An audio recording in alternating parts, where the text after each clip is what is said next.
por lo que hemos celebrado este pasado viernes y ayer sábado en la Plaza de la Merced, en el centro de Málaga. Se hizo la exposición de la obra social evangélica allí y tuvimos la bendición de que vinieron pues una lista tan larga de políticos que nos sorprendió a todos. Estuvieron hasta a la delegada de gobierno, estuvieron un montón de representantes del ayuntamiento, concejales, concejalas, y todos pasaban escuchando las historias de cada stand que teníamos. Teníamos 16 stands con su y fue una bendición y se les pudo dar testimonio. También decir que hicieron preguntas, se llevaron literatura y muchos.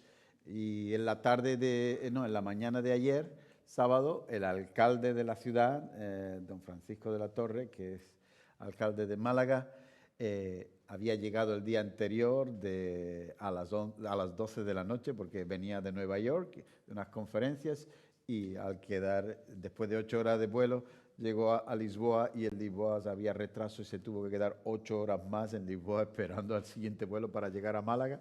El caso es que el hombre llegó tarde, agotado, cansado, pero en la mañana estaba allí como nos había prometido y vino a las 10:15 y estuvimos presentándole los stands también y él dándole toques a cada uno de los concejales según el área para que pudieran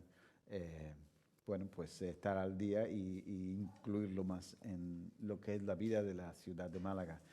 Y bueno, hemos terminado muy contentos, hemos gozado en el Señor de que se ha podido dar testimonio y presentar, al menos entre las autoridades y también toda la gente que pasaba por allí, pues lo que es la obra social evangélica, que realmente se hace mucho, pero no, se conoce poco. Y fue un gozo poder estar con muchos hermanos de distintas ONGs que ni se conocían, y fue un tiempo de contactar entre ellos también, de poder hacer cosas juntos. Así que yo quiero darle las gracias a esta congregación porque han estado ahí orando y sabemos que la oración es lo que hace que las cosas puedan funcionar. Y fue una bendición para todos. Bueno, vamos a mirar en la palabra y me gustaría primero que leyésemos el texto que está en el libro de Primera de Corintios, capítulo 10, y leemos desde el verso 19, 1 Corintios 10, 19, que dice así, 1 Corintios 10, 19. ¿Qué quiero decir con esta comparación? ¿Que el sacrificio que los gentiles ofrecen a los ídolos sea algo o que el ídolo mismo sea algo? No, sino que cuando ellos ofrecen sacrificios, lo hacen para los demonios, no para Dios. Y no quiero que vosotros entréis en comunión con los demonios. No podéis beber de la copa del Señor y también de la copa de los demonios. No podéis participar de la mesa del Señor y también de la mesa de los demonios. ¿O vamos a provocar a celos al Señor? ¿Somos acaso más fuertes que Él? Todo está permitido, pero no todo es provechoso. Todo está permitido, pero no todo edifica o es constructivo. Hasta aquí la palabra del Señor. Y algunos dirán, bueno, ¿y esto qué tiene que ver con el sermón? El título del sermón. Sí.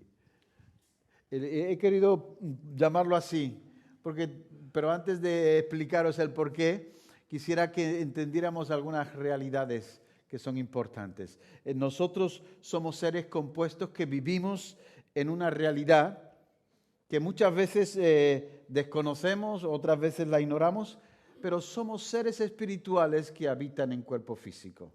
Vivimos en un mundo físico, pero también vivimos en un mundo espiritual. Y además resulta que en esta atmósfera, nos guste o no nos guste, seamos conscientes de ello o no, no sé, que nuestra realidad es una realidad material y al mismo tiempo es una realidad espiritual. Así que nosotros estamos en un mundo espiritual y al mismo tiempo en un mundo material. ¿Por qué? somos las dos cosas, somos seres espirituales que tienen un cuerpo físico. Y esos dos mundos coexisten al mismo tiempo. No estoy hablando de un mundo espiritual en otro lugar. Aquí está el mundo espiritual.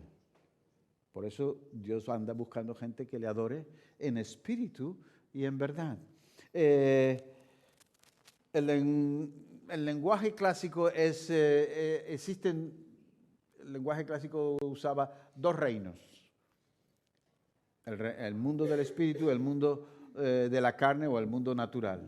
Pero al mismo tiempo tenemos que entender que siempre hay clasificaciones y resulta que el hombre siempre ha clasificado los reinos según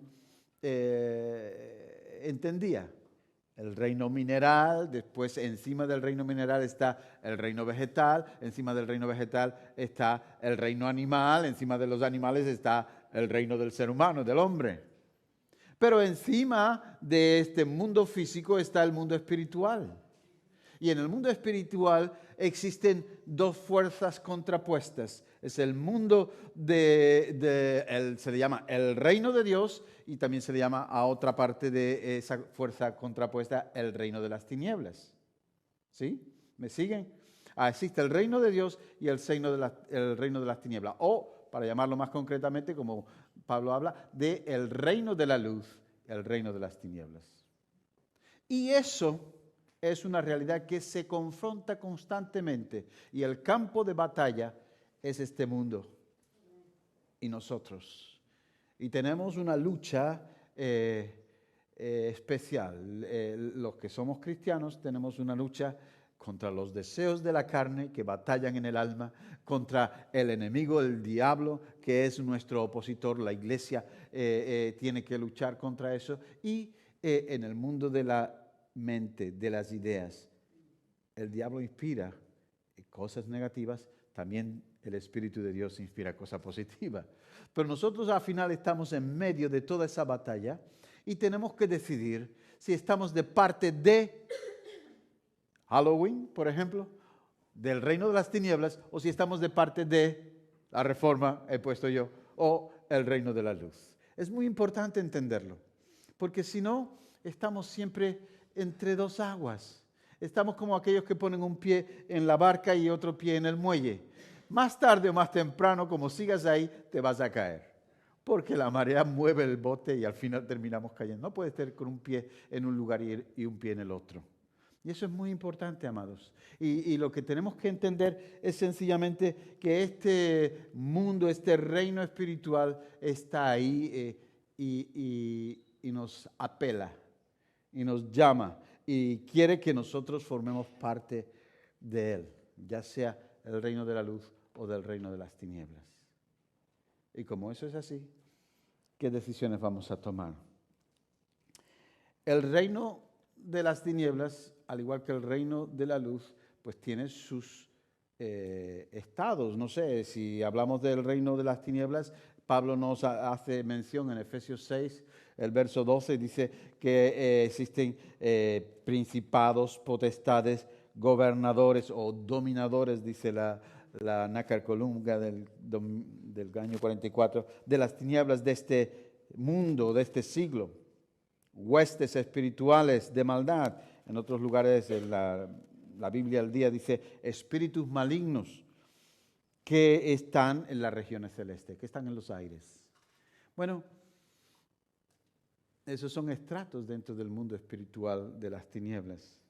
También existe un estrato en el mundo espiritual de la luz.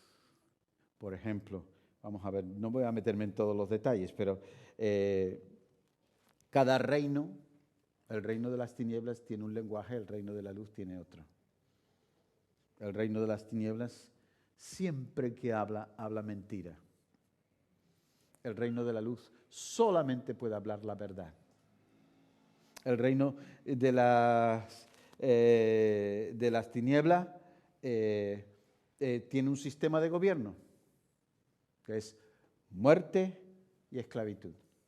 El reino de la luz tiene un sistema de gobierno, que es vida y libertad. Eso se contrapone el uno contra el otro. Cada uno tiene sus propios reyes. El reino de las tinieblas tiene al padre de la mentira, lo llamó el Señor. El reino de la luz tiene al Hijo de Dios o al Hijo del hombre, como él le gustaba llamarse, pero tiene al Hijo y Él es el Rey del reino de la luz. Él dijo, yo soy la luz de este mundo. ¿Y todo esto qué tiene que ver con el título del sermón? Pues quisiera hablarles un poquito de lo que es Halloween y por qué afecta a nuestras vidas y al mundo, porque es algo espiritual, y también un poquito de la reforma, por qué afecta al mundo. Y es sencillamente porque los dos eventos, podía haber escogido otro, pero esos dos eventos ocurren siempre en las mismas fechas. Mañana es día 31, ¿verdad? Mañana es 31 de octubre. El 31 de octubre los cristianos evangélicos y protestantes celebramos el Día de la Reforma. Y la gente normal del mundo que no pertenece al reino de la luz celebra el día de Halloween, el día anterior al Día de los Muertos. Y quisiera que lo mirásemos un poco. Por ejemplo, las razones por qué el día 31, fácil, ¿no? Los primeros cristianos, cuando quisieron celebrar el nacimiento del rey del reino de la luz, pues escogieron, según el calendario romano, escogieron el día 25. ¿Por qué? Porque era el día del sol invicto. Resulta que el año tiene los ciclos, es el día ¿cómo lo llama? El solsticio de invierno. Y el solsticio de invierno, ese día, es la noche más larga de todo el año. Pero ellos celebraban que el sol vencía en ese día, triunfaba sobre las tinieblas, y a partir de ahí, los días, a partir del 25 de diciembre, los días son más largos y las noches más cortas, ¿verdad? Y esa fue la razón por la escoger el día 25. Sabemos que el Señor no nació el día 25, pero no lo sabemos en qué día nació realmente. Pero se celebra ese día precisamente porque era el día del sol invicto. El sol, la luz vencía a las tinieblas. Bueno, cuando alguien escogió celebrar el día de Halloween, no sé si todos saben lo que significa, ¿no? Pero es fácil, eso tiene... viene de la cultura celta. Los celtas celebraban no el solsticio de invierno, sino celebraban el equinoccio del otoño-invierno, o ellos lo decían del invierno, pero era otoño-invierno. El equinoccio es cuando el sol está en otras posiciones diferentes y es cuando está más en línea recta con el ecuador, por lo tanto hace más frío, las noches son más largas y celebraban. Y lo pusieron junto con el día, y Halloween significa eso, el día anterior al Día de los Difuntos, al día anterior de la celebración de los muertos, ¿no? Nosotros no celebramos la muerte, celebramos la vida, gloria a Dios por ello. Nosotros no estamos preocupados por los muertos, estamos preocupados por los vivos. Si tú eres del reino de la luz, la muerte es algo que ya ha sido vencida en la cruz del Calvario. Si tú estás preocupado por alguien, nosotros no oramos por los muertos ni los difuntos. Nosotros damos gracias por la vida de los que nos precedieron y esperamos un día encontrarnos con ellos en la presencia del Señor. Esa es la diferencia. Pero otros recuerdan a los muertos para ayudar a llorarlos o para pedirles que intercedan o que ayuden. La celebración, cuando los celtas celebraban el equinoccio de invierno, de otoño-invierno, pues lo que hacían era que resulta que en Irlanda, eso se celebraba en Irlanda, en todo el Reino Unido, en noroeste de Francia, donde estaban los celtas, las tribus esas, y ellos celebraban ese día como el día en que precedente al Día de los Muertos. Y era el día en que se considera que los muertos están más cercanos a los vivos y pueden salir en ese día e intervenir en la vida. Y entonces algunos esperaban ver a los muertos, algunos esperaban que a lo mejor la asustaran o no, dependiendo de los miedos que le tuvieran a los muertos. Pero realmente la historia le ha dado muchas vueltas, pero básicamente resulta que era una celebración que imponían los druidas, que eran los magos y los líderes religiosos de la cultura celta. Y lo que ellos hacían era, por ejemplo, que ese día apagaban todas las luces de Irlanda, sobre todo, que era donde más fuerte eran, se apagaban todas las luces. Y solamente a lo largo de la noche estaba toda oscura, ahí podían pasar la Santa Compañía. No sé si ustedes han oído esa frase, pero en España se hablaba antiguamente. La Santa Compañía era cuando algunos parecía que pasaba un espíritu, iban y llevaban el sagrario o algo así en las calles y la gente se retiraba y reverenciaba, daban miedo. Bueno, pues los druidas ese día mandaban apagar toda hoguera, todo fuego, toda llama, toda vela en Irlanda y aprovechaban para ir y asustar a la gente con máscaras, diciendo vienen los espíritus. Y la gente, para poder liberarse, ponían una velita en la puerta y regalos. Ponían alimentos o cosas en las puertas y los druidas venían y las recogían. Si no había nada, ni la vela encendida ni nada, pues entonces atemorizaban a la gente dentro y, bueno, pues había cosas muy desagradables. ¿Qué ocurre? Que todo el mundo ese día tenía mucho miedo. Pero yo doy gracias al Señor. No sé si algunos conocen la historia de San Patricio. San Patricio es patrón de Málaga también. Yo vivo en un barrio que se llama San Patricio. Resulta que San Patricio, que supuestamente es el mismo que el patrón de Irlanda, estuvo aquí en Málaga en un sínodo que se celebró en Málaga, orientando y ayudando a los creyentes de Málaga. Pues bueno, San Patricio se fue a Irlanda y predicó allí.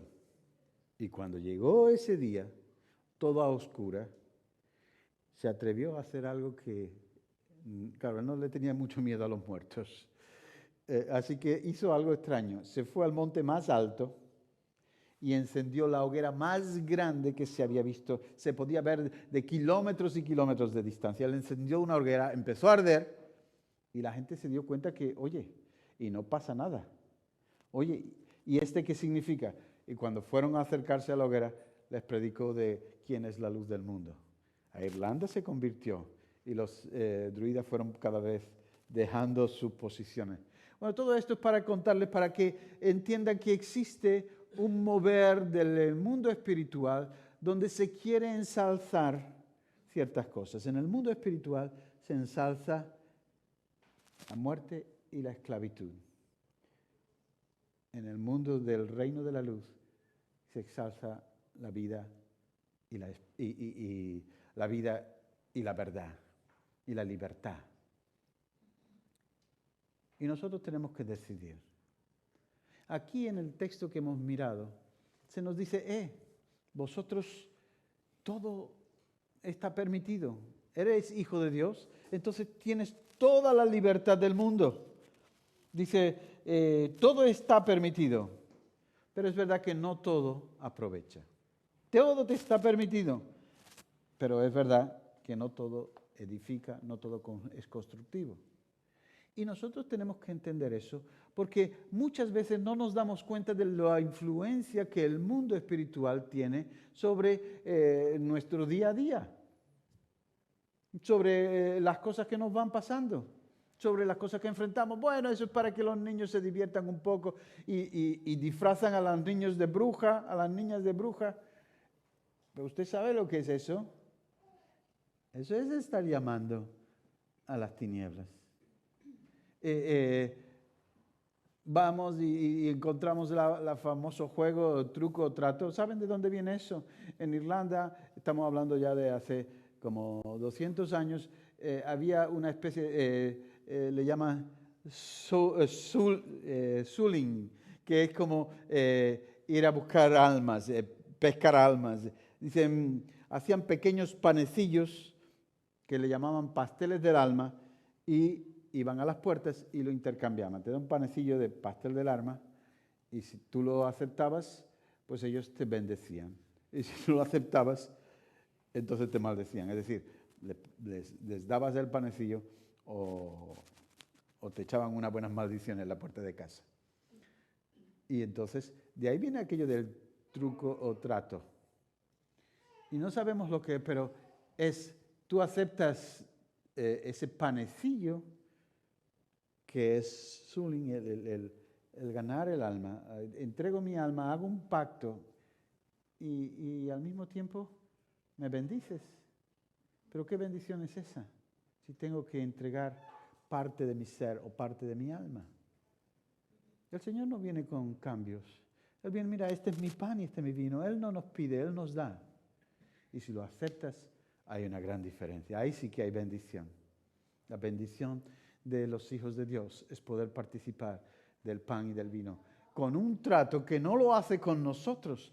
Dios hizo un pacto, el Padre con el Hijo y el Hijo con el Padre. Y los beneficiarios somos nosotros, pero no es un pacto que Él hace con nosotros. Él hizo un pacto en su propia carne y con su propia sangre para poder ganarnos la libertad y el derecho de ser llamados hijos de Dios. Y cuando nosotros vamos entendiendo eso, tenemos que decir, ¿qué voy a hacer? ¿Acepto todo el sistema del mundo o me empiezo a comprometer con los valores y el sistema del reino? Porque si no, estamos siempre dando vueltas. Quisiera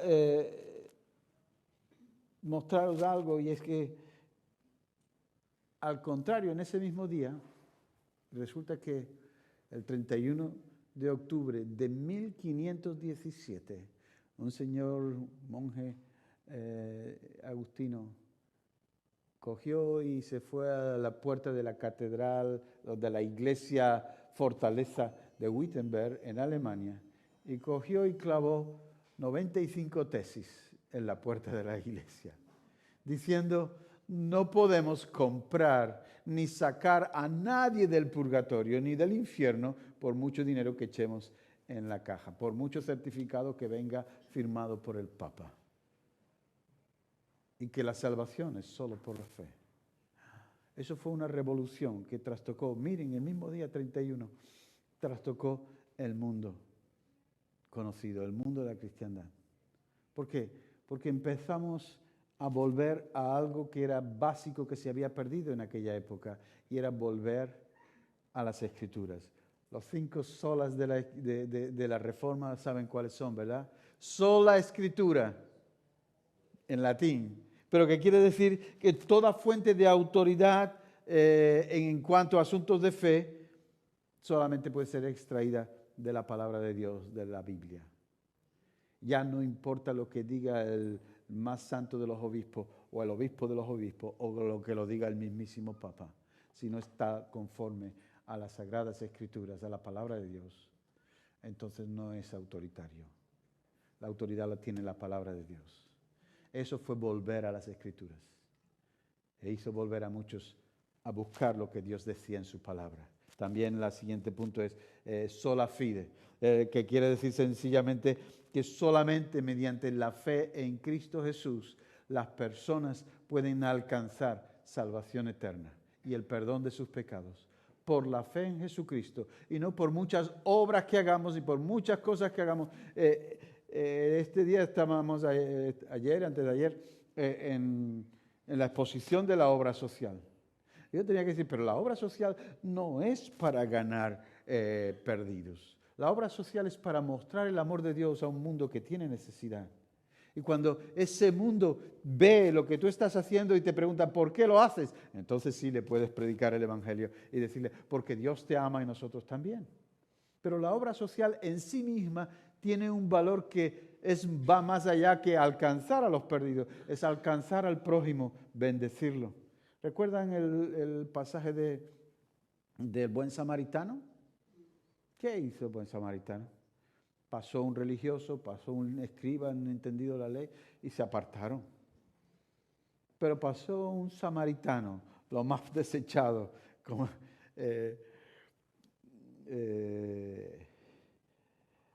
bueno, y se acercó y fue movido a misericordia. Y lo recogió, le limpió las heridas, le las lavó con vino, después le ungió con aceite, lo vendó, lo montó en su asno, lo llevó al mesón y allí lo dejó y le dijo, y pagó por él, y después le dijo al mesonero, me tengo que ir, pero este está mal, cuídalo, y si cuesta mucho, si se pasa de lo que te he dado, pues cuando yo regrese te lo termino de pagar, pero cuídamelo bien. ¿Quién fue el prójimo de aquel que estaba caído en el camino? No querían decir el samaritano porque no les caía nada bien los samaritanos. Bueno, el que actuó bien con él. Ah, pues ya sabe quién es el prójimo. Veías tú lo mismo. ¿Entienden el mensaje sencillo? El mensaje es solamente que nosotros podemos actuar y mirar a los demás con misericordia porque Dios los mira con misericordia. Lo atendemos, lo ayudamos y de esa manera le mostramos el amor de Dios. Punto. Y ese amor de Dios tiene que llegar al corazón en algún momento y va a decir, Dios mandó a esta gente para ayudarme a mí. Por eso es muy importante entender el valor que tiene. Mire, Hans Küng, un teólogo católico, fue uno de los básicos del Concilio Vaticano II. Escribió un librito sobre la Navidad. A mí me impactó mucho cuando lo leí. Lo compré para regalarlo, pero como meditaciones de la Navidad. Lo que pasa es que, claro, antes de regalar uno tiene que leer lo que regala. Así que lo leí primero antes de regalarlo. Y hay una cosa que me llamó muchísimo la atención. Él dice, si Dios se hizo hombre, entonces Dios se convirtió en mi prójimo. Porque yo no me puedo hacer Dios. Pero si Dios se hizo hombre, Dios se hizo mi prójimo. Y cuando yo pregunto quién es mi prójimo, es que no me estoy enterando. Porque el amar a Dios y amar al prójimo es parte del mismo mandamiento. Y cuando nosotros amamos a nuestro prójimo, estamos amando a Dios. Porque no puedes decir que amas a Dios a quien no has visto y no amas a tu hermano que tienes delante. No le amamos porque sea un tirado, un pobre, un mendigo, alguien que está sufriendo. No, porque eso le pasa a mucha gente. Pero nosotros amamos porque ese es mi prójimo y porque esa persona lleva la imagen de Dios. Fue creado a imagen y semejanza de Dios. Y esa imagen, esa semejanza de Dios es la que tengo que ver. Aunque esté sucio, aunque esté necesitado, aunque esté enfermo, lleva algo de Dios. Es verdad que la imagen se desfiguró con el pecado. Y cuanto más pecado, más desfigurada está la imagen de Dios en nuestras vidas y en la vida de los demás. Pero Dios aún así consideró que valía la pena enviar a su Hijo a morir en la cruz por esa gente. Yo tengo que mirar a mi prójimo y decir, ese es mi hermano. Dios quiere que yo lo bendiga. Y a lo mejor no se te convierte, ¿vale? Pero algún día no podrá decir, a mí nunca Dios se acordó de mí. No, Dios se acordó y mandó mucha gente a tu vida para que pudieras conocerla. Por eso la sola fide nos habla es por fe, la salvación es por fe. Y las obras acompañan a la fe, pero no al revés. Después la Reforma dijo sola gracia. Y la sola gracia significa sencillamente que la salvación se recibe de parte de Dios para nuestras vidas gratuitamente y sin que tú puedas merecerla o hacer algo para merecerla. Es solo por gracia. Es simplemente porque Dios quiso amarte. Dios me quiso amar. Esas son buenas noticias. Esas son las noticias del reino de la luz. Es solo por gracia. Y lo aceptas o lo rechazas, pero no hay otra cosa. ¿Qué puedo hacer para pagarle a Dios? Nada.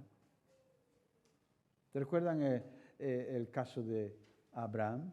Abraham ofreció a su hijo en el altar. Pero no es porque Dios quisiera tentar o probar a Abraham. Como algunos dicen, es que Dios lo quiso probar.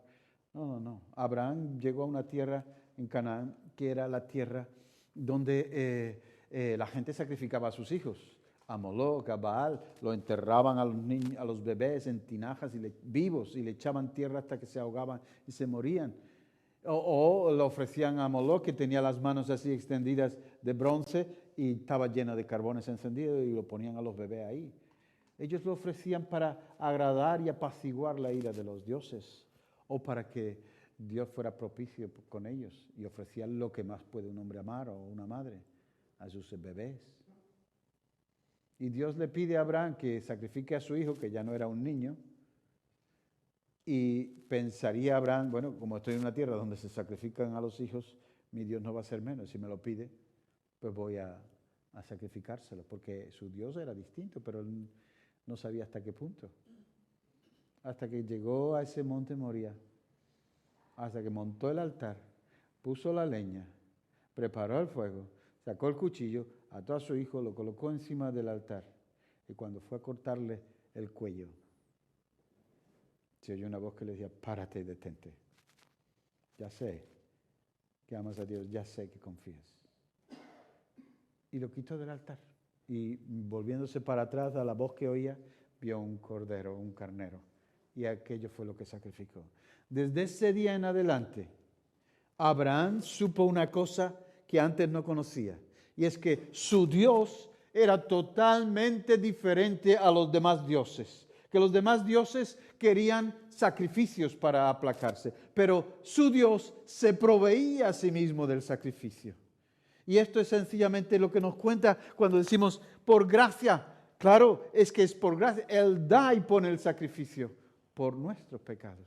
Desde entonces, Abraham y su descendencia decidieron que no había otro Dios nada más que su Dios. Y que su Dios era distinto al resto de los dioses de este mundo.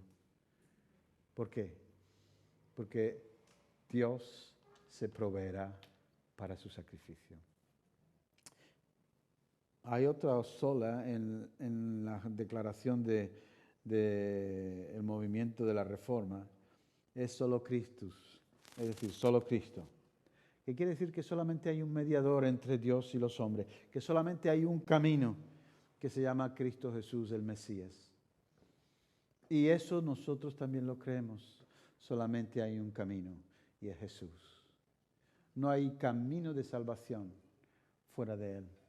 Todos los demás son caminos que llevan a perdición. Por lo tanto, tenemos que declarar y proclamar que es solamente por gracia, pero es por medio de la fe en la persona de Jesús, y que es solamente el único que salva. Porque anterior a esto, pues había muchos mediadores. Y María era mediador, y tus ofrendas, y tus regalos, y tus sacrificios. No hay más mediador que Cristo Jesús entre Dios y los hombres. Y terminaba las frases de las 5 solas con solo a Dios la gloria, soli Deo gloria. Solo a Dios la gloria. ¿Qué significa? Que el único que puede ser exaltado y glorificado y que tiene derecho a ello es el Dios que envió a su Hijo. Cuando nosotros vemos estas 5 solas, yo no he querido meterme en temas más profundos, pero es que ahí se condensa toda la verdad de las Escrituras. Es solo Dios, es solo por gracia, es solo por medio de la fe, es solo por medio de la persona de Jesús, y es solamente para la gloria de su nombre. Y nosotros miramos al otro bando, que hay que vivir en el temor, que hay que andar guardando y cuidando la idea de los muertos. Los muertos hay que respetarlos por lo que fueron, pero no tienen nada que ver con el reino de la luz. Nosotros morimos, pero creemos que vamos a resucitar. Nosotros estamos convencidos, creemos, porque la fe ha sido, la gracia de Dios ha sido derramada en nuestros corazones por medio del Espíritu Santo que nos fue dado. Dice Romanos 5:5. Y cuando nosotros aceptamos eso, las cosas cambian. Pero aquí tenemos que Pablo les plantea a la iglesia un dilema. ¿Qué quiero decir con esto de él hizo la comparación de que el pueblo de Israel ofrecía sacrificios en el altar a Dios? Él dice que el sacrificio que los gentiles ofrecen a los ídolos es algo que tenga valor en sí mismo, o que los ídolos sean algo en sí mismo. No, sino que cuando ellos ofrecen sacrificio, lo hacen para los demonios, no para Dios. Y no quiero que vosotros entréis en comunión con los demonios. Miren, mucha gente ha tratado de cristianizar la celebración de Halloween, y no es que sea ni mejor ni peor.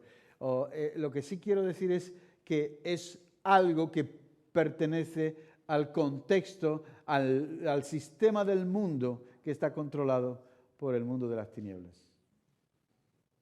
Mientras que la reforma es otro momento de encuentro y de lucha espiritual que el reino de Dios estableció para que los creyentes volvieran más a la luz de la palabra de Dios y a seguir solamente a Jesús. Y por eso nosotros tenemos que hacer esa diferencia. No podéis beber la copa del Señor y la copa de los demonios. Es una expresión muy fuerte, ¿no? Para mí me lo parece. Es muy fuerte. Y no está diciendo ahora no voy a beber con uno que no es creyente. No, está diciendo la copa representa comunión. Y cuando yo participo, acepto, recibo lo que viene del mundo de las tinieblas, del reino de las tinieblas, estoy en algún sentido teniendo cierta comunión con ello. Y eso es lo que tenemos que quitar de nuestra vida. No participar del reino de las tinieblas, ni del sistema de este mundo. El sistema de este mundo está dirigido por el enemigo, por el padre de la mentira. Ustedes saben que en este mundo tanto tienes, tanto vales. En el reino de Dios no es así. En el reino de Dios lo que eres es lo que vales. ¿Y qué eres? Soy un hijo de Dios. Aleluya, entonces sí que tengo valor. Lo que eres es lo que vales. En el mundo no. El sistema de este mundo siempre quiere llevarte a la mentira. Y la mentira es vanidad. Todo es vano. Ahora, la gracia, la fe, la esperanza, el amor de Dios, eso no es vano. Eso es algo que da fortaleza al hombre interior. Por lo tanto, dicen, no participéis ni toméis la copa de los demonios. Si ellos te ofrecen beber algo de eso, participa con nosotros. Oye, no tiene nada malo. Oye, al final de cuentas es pasarlo bien, nada más, divertirnos. Mira, los cristianos tenemos muchas maneras de divertirnos y no necesitamos participar del culto a los muertos o de las cosas que tienen que ver con ello. No podéis beber la copa, pero también dice, no podéis participar de la mesa del Señor y de la mesa de los demonios. Y participar de la mesa es compartir, charlar, recibir, dar y recibir, comer juntos. Hay algunos momentos en que el cristiano tiene que hacer un distanciamiento de ciertas cosas. No que ahora nos vamos a aislar del mundo, no nos vamos a hacer monjes ni vivir en lo alto de una columna, ni nada de eso. Convivimos, pero estamos aquí, vivimos aquí, pero no somos de aquí. Y tenemos que darnos cuenta que nosotros somos extranjeros y peregrinos.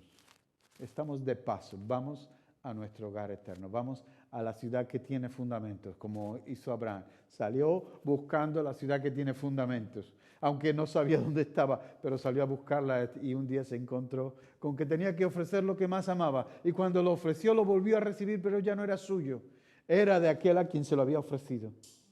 Y Dios le mostró que era un Dios distinto. Dios le mostró, yo no quiero la sangre de los sacrificios, ni de los animales, ni de tu propio hijo. Yo pondré el cordero, yo pondré a mi hijo en el altar para pagar. Y cuando nosotros damos cuenta de eso, entonces no puedo participar de esa mesa, es distinta. Al mismo tiempo dice, o vamos a provocar a celos al Señor. ¿Sabías que nuestro Dios es celoso? Y que si tú eres suyo, Él quiere lo suyo entre los suyos y con los suyos. No los suyos en el mundo y con lo del mundo. Tenemos que darnos cuenta que nuestro Dios nos cela con amor.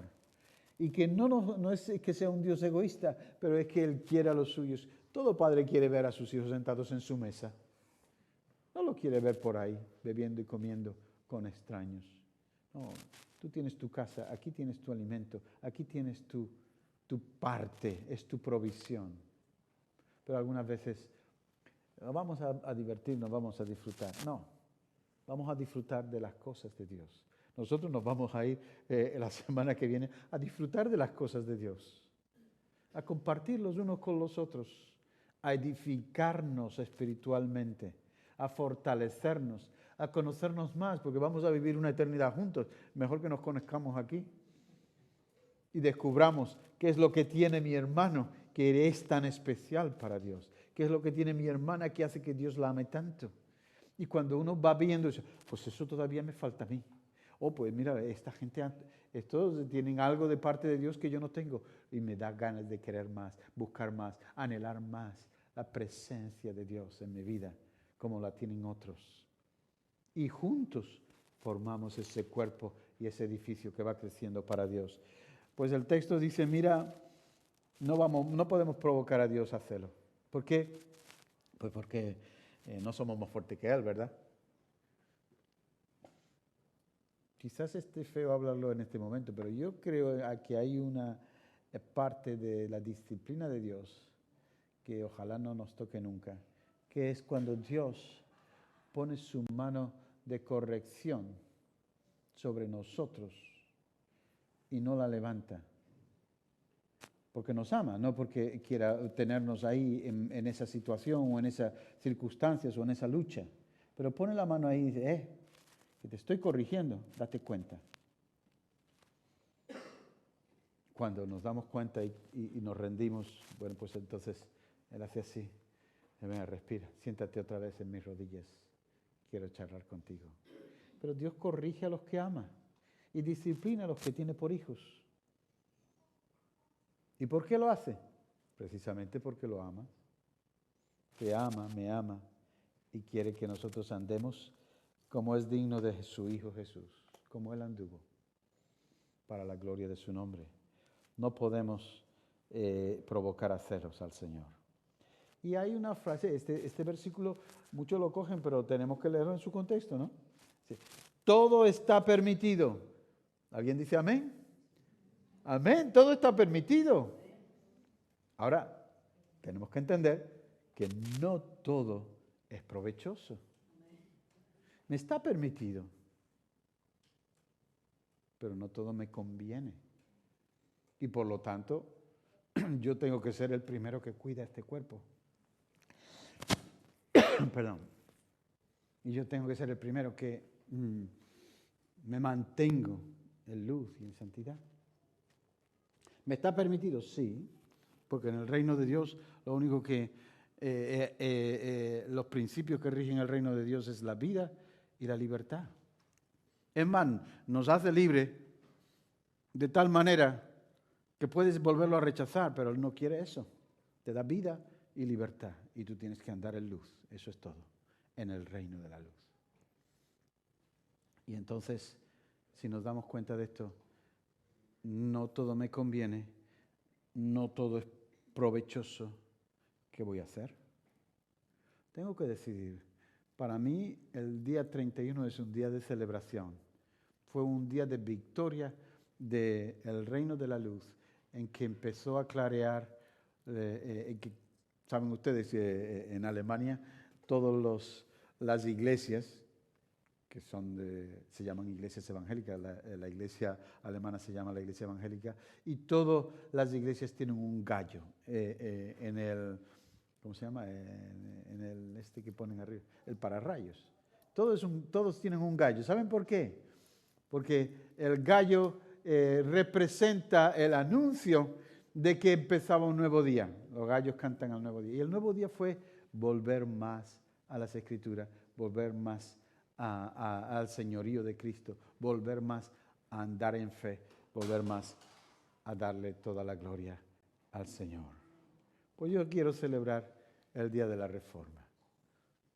Y no celebro Halloween no porque me dé miedo, no porque no me quiera divertir. No celebro Halloween porque participa del concepto del reino de las tinieblas. Nosotros tenemos que participar con los principios del reino y con lo que Dios está haciendo en este tiempo para seguir atrayendo más gente hacia sí mismo.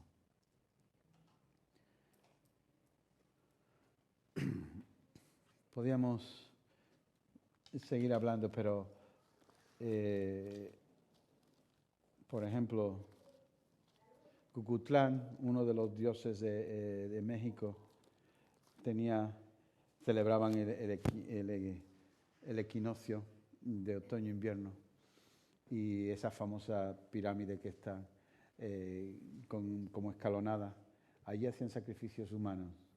Y ese día, el día del equinoccio, decían que el espíritu de Cucutlán descendía sobre la pirámide. Y es verdad, si estás en ese día o en el próximo día o mañana van a haber mucha gente allí diciendo que ven descender, porque el sol empieza a ponerse y hay una sombra que baja, estaba construido para eso, bajaba en forma de la escalera, como forma de serpiente, bajaba la sombra como una serpiente. Decían para bendecir las cosechas. En otoño todavía no hay cosecha, pero decían que para bendecir las cosechas venía este Dios en forma de serpiente y en ese día en concreto se puede ver que baja, parece una sombra que va descendiendo como si fuese una serpiente que va bajando escalones. Y la gente se asustaba, adoraba y todos los años invocaban para que viniera. Nuestro Dios no es una serpiente. Nuestro Dios no viene para traer miedo. Nuestro Dios viene para bendecirnos. Y no necesitamos que baje desde una pirámide. Él baja sobre nuestras vidas, sobre su templo que es la iglesia. Amados, yo quiero decirles una cosa. Hoy es día de compromiso. No al sistema del mundo, no a lo que me ofrece, aunque sea divertido, atractivo o bueno. Sí, al sistema del reino. Porque el reino trae verdad, luz y libertad. Que para eso vino nuestro Señor. Si lo rechazamos, pues no vamos a ser más fuertes que Él. Pero si lo aceptamos, podemos decirle en esta mañana, Señor, no quiero participar en las cosas de este mundo. Quiero crecer en el reino de la luz. Quiero divertirme con mis hermanos en el reino, pero no a la manera del mundo, sino disfrutando de tu gracia en mi vida. ¿Les parece que oremos? Nos ponemos de pie, oramos un momento al Señor y se lo decimos. Ahí donde tú estás, díselo también. Es verdad, y a los niños les gusta disfrazarse. No disfrace a tu hijo de mago ni de bruja, por favor. En otro día y con otras cosas, pero no participando del sistema. Si necesitan caramelos, cómprale todos los caramelos que necesiten, pero no le hagas que salga a buscar caramelos y a proponer tratos. Señor, oramos en el nombre de Jesús y te damos las gracias por amarnos. Te damos las gracias porque tú quieres que vivamos conforme a tu palabra. Y tú quieres, Señor, que dejemos aquellas cosas que son del mundo, que tienen apariencias de diversión o de agradable, pero que forman parte del sistema de este mundo. Sabemos que el sistema de este mundo va en contra del sistema del reino de la luz. Por eso, haznos luz en medio de las tinieblas. Haz a tu iglesia brillar. No permite, Señor, que nos adaptemos al mundo, sino que lo confrontemos para que puedan reconocer la verdad, que solamente hay un Cristo Jesús que salva, que perdona, que solamente por medio de la gracia, que solamente hay una autoridad y es tu palabra, y que solamente tú mereces toda la gloria. Señor, ayúdanos y haz que nosotros nos volvamos de tal manera al reino de la luz que nos convirtamos también en luces que brillan en medio de la oscuridad. Y haz que esta iglesia se convierta en esa antorcha que San Patricio levantó en mitad de Irlanda, en lo alto de un monte, y que brillaba a todas partes y que mostraba que en medio de las tinieblas hay luz, porque Cristo vino a este mundo a traernos la luz. Te bendecimos, te damos gracias y oramos que nos guíes para vivir conforme a tu voluntad por medio de tu Espíritu Santo, que nos ayuda para andar en luz. Y por eso oramos en el nombre santo de Jesús. Amén. Amén. Podemos tomar asiento, por favor. Y nos vamos a despedir en estos momentos. Antes orábamos al Señor, pedíamos que Él nos mostrara